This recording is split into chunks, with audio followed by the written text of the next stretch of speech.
नमस्कार दोस्तों, postal promotion online classes में आप सबका बहुत बहुत स्वागत है। मित्रों, पिछले क्लास में हम लोग पोस्टल मैनुअल वॉल्यूम 6 का यहाँ पे जो कि पार्ट 1 कौन सा चल रहा था अभी, पोस्टल मैनुअल वॉल्यूम 6 का पार्ट 1, इसका पहला क्लास पढ़ चुके हैं जो कि रोल नंबर 1 से रोल नंबर 30 तक था।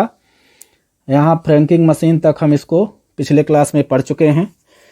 आज आइए अब इसके आगे क्लास स्टार्ट करते हैं, क्योंकि देखिए विभाग ने सिलेबस दिया है तो पढ़ना पड़ेगा। और इसमें सबसे ज़्यादा आप फोकस करिएगा फॉर्म नंबर पे। किसमें फोकस करना है? फॉर्म नंबर पे। वहाँ से 2-3 फॉर्म नंबर ज़रूर पूछे जाते हैं। यहाँ से केवल 3 या 4 सवाल आएगा पोस्टल मैनुअल वॉल्यूम 6 पार्ट 1 और पार्ट 3 दोनों से मिला के। तो अब सिलेबस में है तो भाई पढ़ना तो पड़ेगा ही, चाहे कठिन हो चाहे सरल हो। तो चलिए आइए स्टार्ट करते हैं। इसमें आपका 31 में कुछ ऐसा खास नहीं है, इसीलिए उसको स्किप किया गया है। अब आते हैं रोल नंबर 32। कौन सा रोल नंबर है? 32 का जो पहला पार्ट है 1 नंबर का, उसमें हम पढ़ेंगे पहचान पत्र या आइडेंटिटी कार्ड।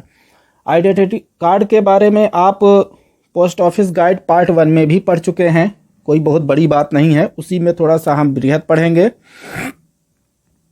आईडी कार्ड क्या होता है कि पर्यटकों या फर्म्स या कंपनी के जो प्रतिनिधि होते हैं उनको जानकारी के लिए या उनके परिचय के लिए हम आइडेंटिटी कार्ड विभाग द्वारा जारी किया जाता है, या उनके सदस्य इसका इस्तेमाल कर सकते हैं। दूसरा चीज़ क्या होता है कि प्रेसिडेंसी डाकघरों में पहचान पत्र जारी करने का कार्य सब पोस्ट मास्टर या असिस्टेंट पोस्ट मास्टर के द्वारा किया जाता है ना, ये भी सबको पता है। प्रत्येक प्रधान पोस्ट मास्टर जो होते हैं यानी हेड पोस्ट मास्टर सर्किल अध्यक्ष को प्रत्येक 3 महीने बाद जारी किए गए पहचान पत्रों की कुल संख्या का रिपोर्ट देना पड़ता है। हेड पोस्ट मास्टर को, जो सर्किल के अध्यक्ष हैं या सीपीएमजी हैं, उनको क्या करेगा, 3 महीने बाद वो रिपोर्ट देंगे कि हमारे यहाँ से कितने आईडी कार्ड जारी हुए हैं। वो अपने सर्किल में सभी कार्यालयों का सूचना को समेकित करेगा और प्रत्येक वर्ष अप्रैल के महीने में महानिदेशक को सूचित करेगा। कौन? सीपीएमजी। तो ये उसका काम हो गया। हेड पोस्ट मास्टर सर्किल अध्यक्ष को भेजेंगे, सर्किल अध्यक्ष सभी डिवीजन सभी जगह से इकट्ठा करके अपना किसको भेजेंगे? महानिदेशक को। वो महीने के अप्रैल महीने में उनको वो सूचना देंगे कि इतने आईडी कार्ड जारी हुए थे।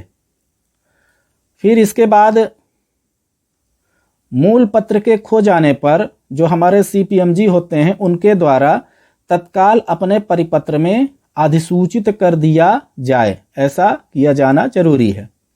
प्रेसिडेंसी डाकघरों में पहचान पत्र जारी करने का कार्य उप पोस्ट मास्टर या उसके द्वारा किया जाएगा। ये अभी हम आपको बताए थे, ये बार बार पूछता है, इसीलिए इसको 2 बार रिपीट किया गया है, ये पूछ लेता है। तो इस हिसाब से इसकी तैयारी करके हम लोगों को चलना है। अब आता है आपका 32 में, रोल नंबर 32 में ही सेकंड नंबर। रोल नंबर 32 में सेकंड में क्या बोला गया है? व्यापारिक जवाबी कार्ड या लिफाफे, इसको हम बोलते हैं बिजनेस रिप्लाई कार्ड या एनवलप्स। बिजनेस रिप्लाई कार्ड सबको पता है, सब पीओजी गाइड में आप पढ़े हैं। ग्राहक बिजनेस रिप्लाई कार्डों और लिफाफों को केवल उन्हीं फर्मों और व्यक्तियों को लौटाएंगे जिन्होंने उन्हें जारी किया था। सबसे पहले तो जहां से वो बिजनेस रिप्लाई कार्ड और इन्वेलप जारी हुए थे वहीं पे उनको लौटाया जाना है। और बिजनेस रिप्लाई कार्ड और इन्वेलप्स का इस्तेमाल करने पर परमिट जारी करने के लिए 200 रुपये की वार्षिक फीस होती है, पहले वो विभाग को जमा करना पड़ेगा। तो यहाँ फीस कितनी लगती है बिजनेस रिप्लाई कार्ड और इन्वेलप के लिए? 200 रुपये, ज़्यादा फीस नहीं है। तो उस हिसाब से जब वो आप अप्लाई करेंगे फिर उसके बाद आपको मिलेगा। अब इसके बाद रोल नंबर 32 का ही ये थर्ड नंबर है, ये 33 नहीं है, ये 32 का तीसरा नंबर है। इसमें क्या बताया गया है कि full payment of postage on inland unregistered packet, मतलब अंतर्देशीय गैर रजिस्ट्री पैकेटों पर डाक भार का पूर्व अदायगी, है ना, फुल पेमेंट या पूर्ण अदायगी। इसमें क्या होता है कि उन फर्मों या व्यापारिक संगठनों जो एक बार में कम से कम 500 पत्र पेमेंट पोस्ट करते हैं, अंतर्देशीय पत्र कार्ड, पोस्ट कार्ड और पंजीकृत पार्सल, ये सब मिलाकर जब इसको 500 में भेजते हैं तो डाक प्रभार की नगद के रूप में पूर्व अदायगी की सुविधा, pre payment full payment of postage, इसमें उनको छूट दी जाती है या इसके तहत वो ऐसा इस सुविधा का लाभ ले सकते हैं। पर कितने पत्र उसमें पोस्ट होने चाहिए? 500 यानी 500। यदि भेजने वाला चाहे तो सीपीएमजी द्वारा विशेष रूप से अधिकृत उन वस्तुओं को जो अब हमको बताए हैं अंतर्देशीय गैर रजिस्ट्री पैकेट का डाक भार नगद में भी वो वसूल कर सकता है। कौन? सीपीएमजी। भेजने वाले फॉर्म एसीजी 46 के या ए पार्ट में विवरण भरकर इस पर हस्ताक्षर करके उसके साथ एक नमूना पैकेट भी पेश करना होगा। कौन सा फॉर्म है? एसीजी 46।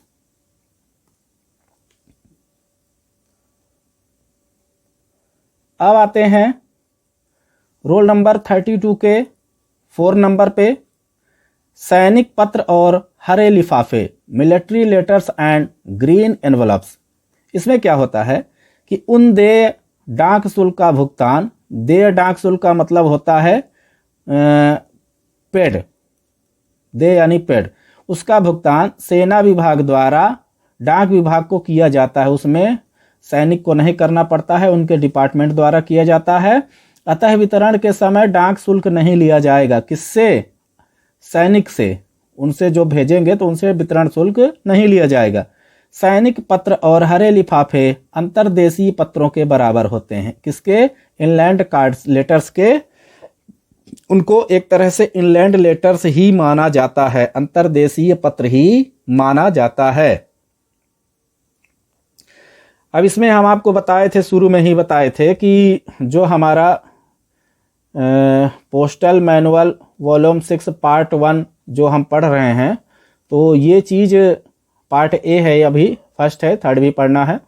तो इसमें 6 सेक्शन हम बताए थे आपको। ये आपका पहला सेक्शन चल रहा है, अभी आगे 5 सेक्शन बाकी है। तो पहले सेक्शन में ही हम लोग अभी इसको पढ़ रहे हैं। इस चीज़ को ध्यान में रखे रहिएगा, क्या पढ़ रहे हैं इसको भी ध्यान में रखना बहुत ज़रूरी हो जाता है। अब आते हैं रोल नंबर 33, लेटर बॉक्स में पाई गई ऐसी वस्तुएं जिन्हें मूल्य देय रूप में भेजा जाना हो, यानी items found in the letter box which are to be sent as value, है ना, जिसे मूल्य देय के रूप में भेजना जाना हो। छटाई वर्ग को यह चाहिए कि इस अनियमितता की त्रुटि यदि पाई जाती है तो एक पुस्तक होती है MS2, उसमें वो उस चीज़ को सॉर्टिंग सर्किल के जो भी होते हैं इरेगुलरिटी के कारण वो उसको MS सेकंड में उसको दर्ज करें। यदि वस्तु पर डाक भार यानी पोस्टेज और रजिस्ट्री खर्च के टिकट पहले ही लगे हों तो उसके साथ भरा हुआ निर्धारित फॉर्म भी लगा हो, तो इस वस्तु का निपटान ऐसे ढंग से किया जाना चाहिए जैसे इसे खिड़की पर पेश किया गया हो।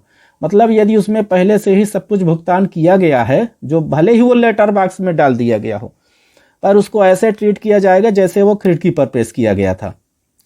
डाक भार नहीं लगा हो तो प्रेषक को वापस कर दिया जाएगा। यदि उसका पेमेंट नहीं किया गया है, डाक भार जो भी होगा प्रीपेड नहीं है, तो वो क्या होगा, सेंडर को RTS कर दिया जाएगा, उसको वापस भेज दिया जाएगा।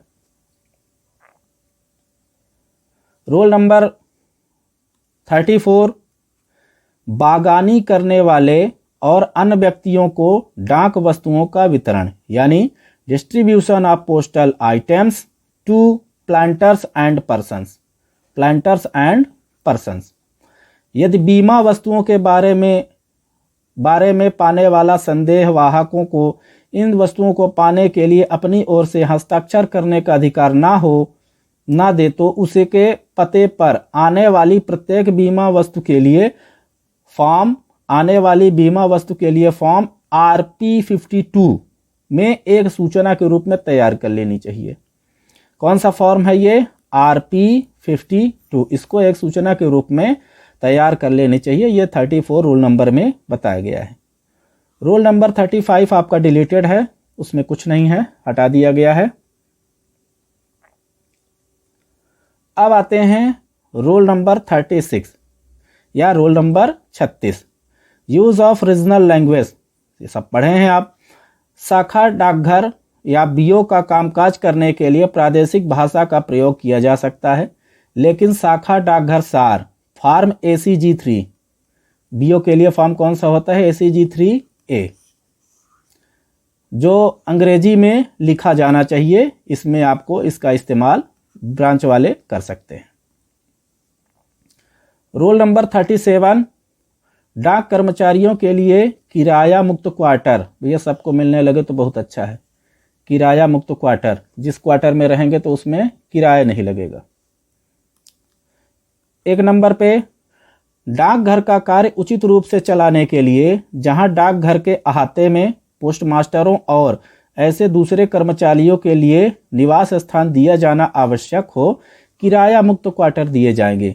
पोस्टमास्टर से संबंधित जैसे पोस्टमास्टर हो गए, उनको वहाँ पे यदि वो डेरा डालते हैं अपना बसेरा, तो उनसे किराया नहीं लिया जाना चाहिए। जहाँ ऐसे क्वार्टर दिए जाते हैं वहाँ पोस्टमास्टरों को डाकघर के अहाते में ही सोना पड़ेगा। जिसे कोई लूटपाट करे तो पोस्टमास्टर को पहले लूट मारे, है ना। तो इस हिसाब से ऐसी सुविधा दिया गया है। फिर रोल नंबर 38 का या A number, inspection of gazetted post offices. Gazetted post offices का निरीक्षण। आदेश पुस्तिका में प्रत्येक विभाग के निरीक्षण का परिणाम नोट किया जाना चाहिए। आदेश पुस्तिका में, किसमें? आदेश पुस्तिका में। निरीक्षण रिपोर्ट प्रश्न उत्तरों के रूप में सदा कागज पर तैयार किया जाना चाहिए। किसमें? कागज पर तैयार करके इसको हमेशा मेंटेन करके रखना चाहिए। रोल नंबर 39, 39 नंबर, ग्राम डाकिये के काम की जांच। Investigation of work of village postman. Village postman यानी होता है ग्राम डाकिया। पोस्ट मास्टर को ये चाहिए कि समय समय पर अपने डाकघर में काम करने वाले जो विलेज पोस्टमैन हैं उनका रजिस्टर MS 85 और जो गश्त पुस्तक है बीट बुक MS 86 की जांच बीच बीच में करते रहना चाहिए। ये दो पुस्तक विलेज पोस्टमैन के होते हैं, दोनों की जांच पोस्ट मास्टर को चाहिए कि वो बीच बीच में उसको देखते रहें। दूसरी चीज, जो भी अगर जांच पड़ताल को जाए उसका ब्यौरा पोस्ट मास्टर को आदेश क्रमांक MS1 में नोट किया जाना चाहिए, है ना। जो भी जांच पड़ताल में उस बीओ में जा रहा है जांच करने के लिए ग्राम डाकिया को, तो उसमें जो भी जाएगा तो वो इसमें पोस्ट मास्टर को दर्ज करना चाहिए MS1 में। जब कोई भी ओवरसीयर डाकघर में उपस्थित होता है और ग्राम डाकिये के पूरे भरे रजिस्टरों और गश्त पुस्तकों को जांच के लिए मंगाता है तो रसीद वही कौन सा होता है? फॉर्म MS7 रसीद लिखाकर उसको सौंप दिया जाना चाहिए। कौन सा फॉर्म है? देखिए फॉर्म है, पूछता है ये विभाग बहुत खतरनाक है। MS7 का फॉर्म इस्तेमाल किया जाएगा। अब रोल नंबर 39, डायरियों की जांच। मतलब scrutiny of diaries. Post master या सब पोस्ट मास्टर अपने डाकघर में काम करने वाले जनसंपर्क निरीक्षक PRI जिसको बोलते हैं, प्रधान डाकियों की डायरियों की जांच करेगा। इन दोनों के डायरियों की कौन जांच करेगा? जनसंपर्क निरीक्षक। जांच किए गए मनी ऑर्डरिंग की सूची को अगले महीने 5 तारीख तक संबंधित डाकघर अधीक्षक को प्रस्तुत किया जाना चाहिए। कब? अगले महीने की 5 तारीख को संबंधित डाकघरों में जो भी उसका होगा तो वहां पे उस चीज को प्रस्तुत किया जाना जरूरी है। अब आते हैं रोल नंबर 40 नंबर पे, अधीनस्थ डाकघरों के विवरण कार्य की जांच, scrutiny of detailed works of subordinate post offices, है ना। यदि नायब पोस्ट मास्टर के कार्य में शिथिलता पाई जाती है, मतलब एसपीएम यदि शिथिलता दिखाते हैं, तो इसकी रिपोर्ट अधीक्षक को भेजी जानी चाहिए। किसको? सुपरिटेंडेंट ऑफ पोस्ट को। शाखा पोस्ट मास्टर में कार्य में शिथिलता पाई जाती है, बीपीएम को। सुन लीजिएगा भैया, तो इसकी रिपोर्ट निरीक्षक को जानी चाहिए। वितरण की कार्य की जांच महीने में 2 बार करना चाहिए और हर बार परिणाम पोस्ट मास्टर की आदेश पुस्तिका जो MS1 है उसमें दर्ज किया जाना चाहिए। तो वितरण की जांच महीने में 2 बार करनी चाहिए। एक महीने में कितनी बार? 2 बार। और उसका जो भी रिपोर्ट होगा पोस्ट मास्टर की आदेश पुस्तिका MS1 में दर्ज कर देना चाहिए। रोल नंबर 41,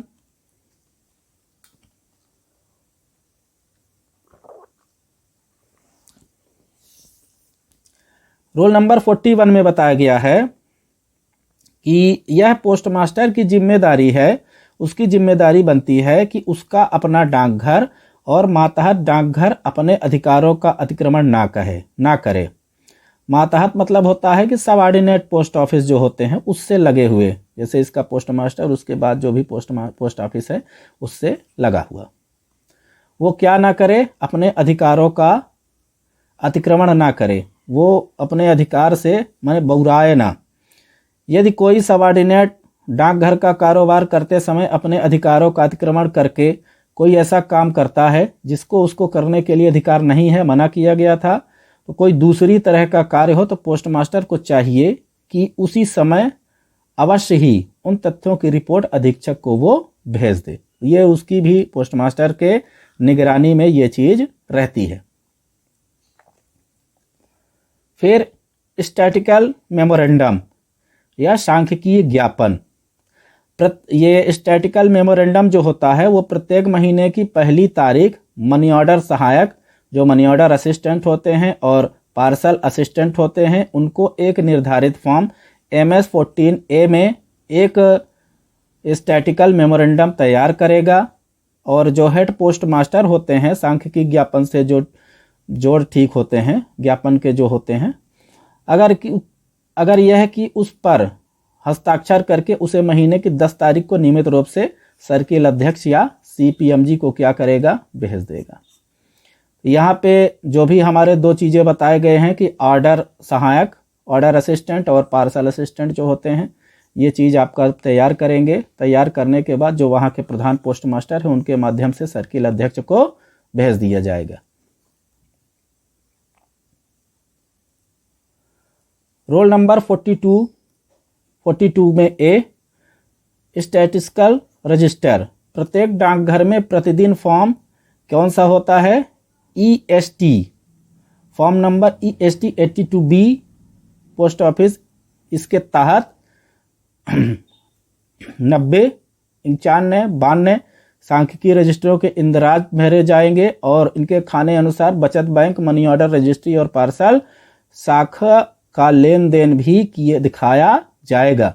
महीने के अंत में मासिक जोड़ लगाए जाने चाहिए, महीने के अंत में उसका लेखा जोखा पूरा कंप्लीट होना। अब आते हैं रोल नंबर 43, हाजिरी का समय या अटेंडेंस टाइम, अनुशासन और साफ सफाई, discipline and cleanness. Post master इस बात का ध्यान रखे कि सभी कर्मचारी समय पर आएं। सहायक डाकिया ड्यूटी पर रहते समय वर्दी ठीक से पहने हुए होने चाहिए और डाकघर को साफ सुथरा रखा जाना चाहिए, वहां पे कचरा नहीं करना है। किसकी जिम्मेदारी होती है? ये पोस्ट मास्टर की। अब आइए रोल नंबर 44 में आते हैं, डाक टिकटों और गैर डाक टिकटों का stock of postage stamps and other non postal stamps.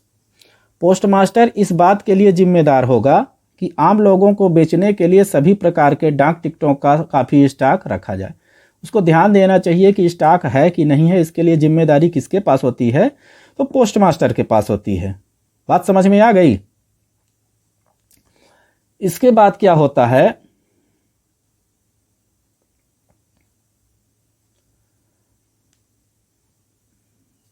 चलिए,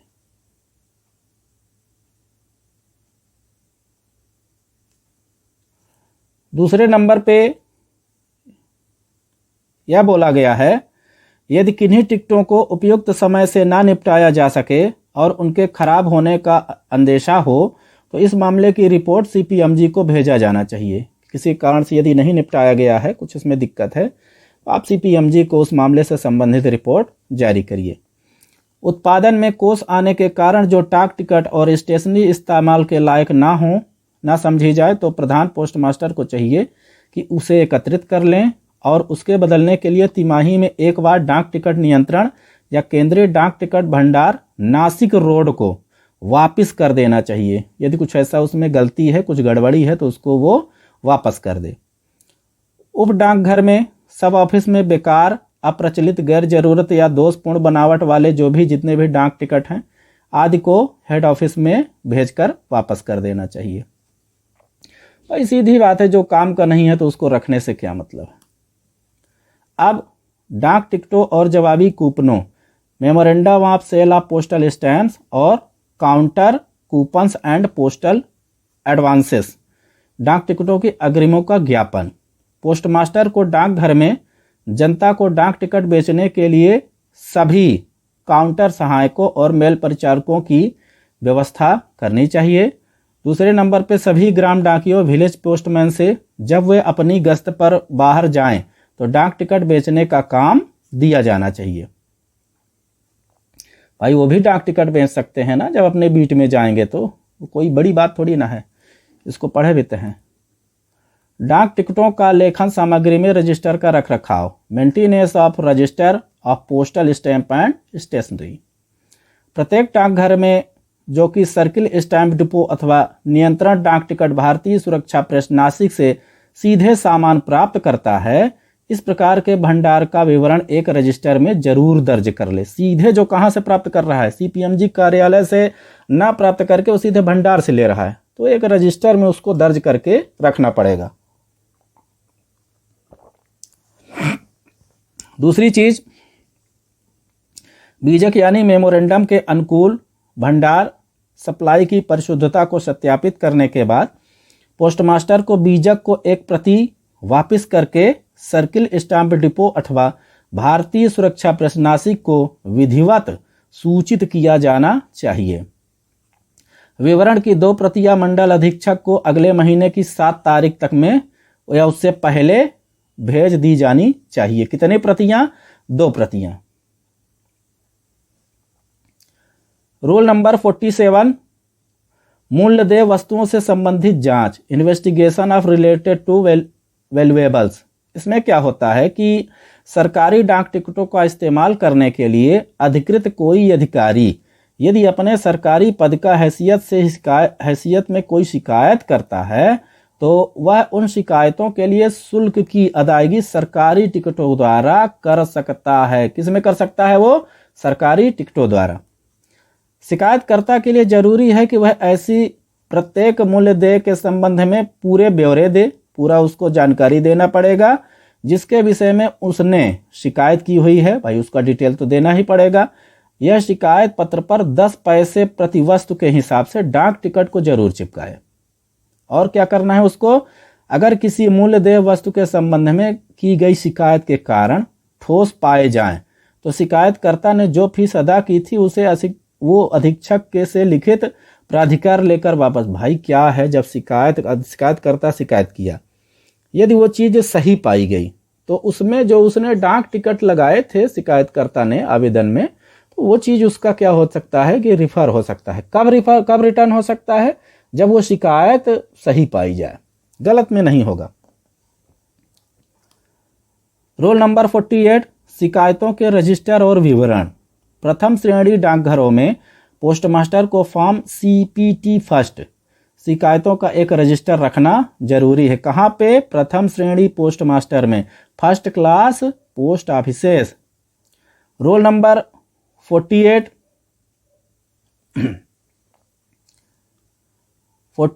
का यानी ए, शिकायतों से संबंधित के लिए आवक पत्र व्यवहार रजिस्टर यानी incoming letter dealing register to complaints. नीचे लिखे कार्यालयों में जनता की शिकायतों से संबंधित हवालों के इंदराज के लिए एक अलग आवक पत्र रजिस्टर रखा जाना चाहिए। सभी प्रधान डाकघरों में, कहाँ पे? सबसे पहले तो सभी एचओ में।